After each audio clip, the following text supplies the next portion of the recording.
On the Vanguard, we had the return of $53 million.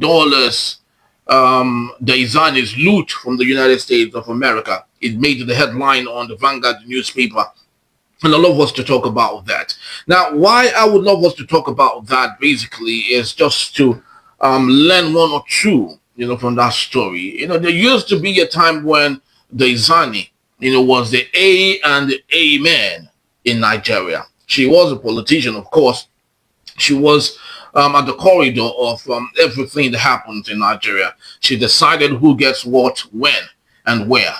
And at that point, she felt she was immune to anything. Nobody could take her up on anything. You have no right whatsoever to battle her in whatever it is that she chooses to do. She decides who get appointed. She decides, how the appointment goes, and so on and so forth. So at that point, during Goodluck Ebele Jonathan and Olusegun Obasanjo, especially during Olusegun Obasanjo's time, she was, of course, everything at that point.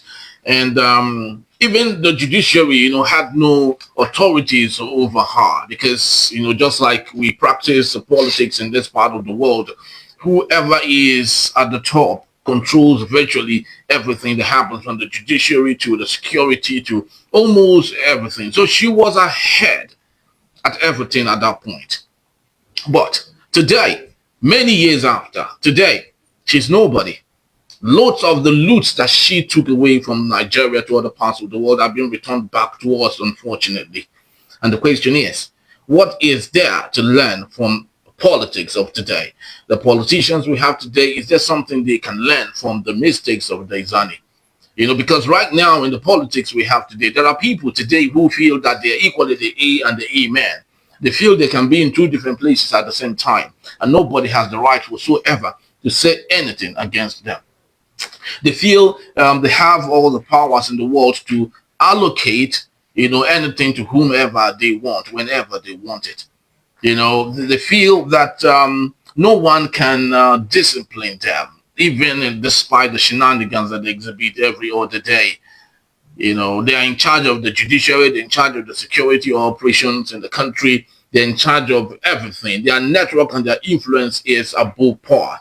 And right now they feel they are equally like Diezani, they are the A and the A men in Nigeria. But one thing about the universe and the way it works actually is that you cannot be in control of the world you live in. Like I often said, that the blue whale is the largest mammal on earth. The blue whale is the largest mammal on earth. But you know what? The blue whale cannot be larger than the ocean it swims in. What that means is that without the society, you cannot exist. No matter how influential or networked you are, without the society, you cannot exist. The blue whale leave the ocean, the blue whale is dead. That is how it works. So when you feel that you're all that, when you feel that you are immune to everything because you are in charge now, be rest assured that there used to be a time when Diezani was in charge of the game. And today, lots of our loots have been returned. But unfortunately, where is it equally returned to? It's still returned into the cyclic corruption system that we have. The same money, just be rest assured, it was brought into the United States to Nigeria. Well, obviously, after the United States must have milked the hell out of that money. They've made so much profit out of that money.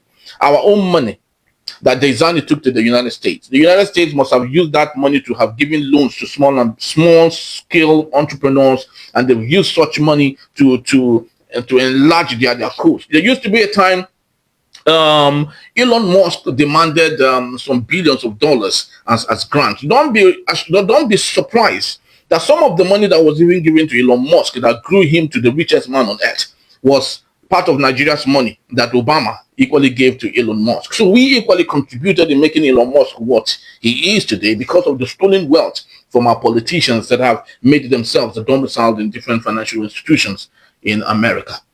And don't be rest assured also that when such money, after being used and milked, is returned to Nigeria as a result of the looted funds by Diezani, it's still going to be returned back to America again. Because the politicians this money is going back to, right, might in one way or another still siphon the same money and use it to buy properties and assets in the United States. So we're all in the same cyclic situation. All right. But be that as it may, the most important thing here I want to talk about is the fact that what goes around comes around. So when you think right now that you are the politician of the day, nobody can do anything to you. A time would come when you, the politician today, your loot will be returned back to Nigeria. It could be in the next 20 years, it could be in the next 30 years, but be rest assured that you feel you are all that now. You feel that nobody can disturb you. You are you. You know that when you sleep, the whole world sleep. When you sleep, your community sleep. When you wake, your community wake. A time would come when your loot also will be returned back to Nigeria. It's just a matter of time. It's just time and chance. And when it comes, it will definitely come. You can't be wiser than nature. You cannot be wiser than the universe. You cannot be wiser than God in himself who created you. You're nothing but a pencil in his hands, and he uses you wherever he wants to use you. Whoever told the Diezani that his loot will be returned? How about Abacha? It used to be when Abacha was the A and the A man. No one could discipline him. Nobody could tell him anything. He was in charge of literally everything. But today, some of the loot of Abacha has been returned back to Nigeria. Which means if Abacha's loot, a one-time president of this country, military dictator, his loot have been returned back to Nigeria, which means you are not safe. So the most important thing you should be doing is all those loot that you have, why not put them to proper use? Why not use them to build healthcare facilities? Why not use them to build educational service infrastructure for the people? Because what the people would remember you for is not that you were once the most wealthiest person, you're the most influential person, you're the most connected persons, but the fact that you were able to use the wealth that you looted to, touch the lives of people. That's what people would remember you for. That's what Nigerians would remember you for. Just like I often say, that we all will not be rich at the same time.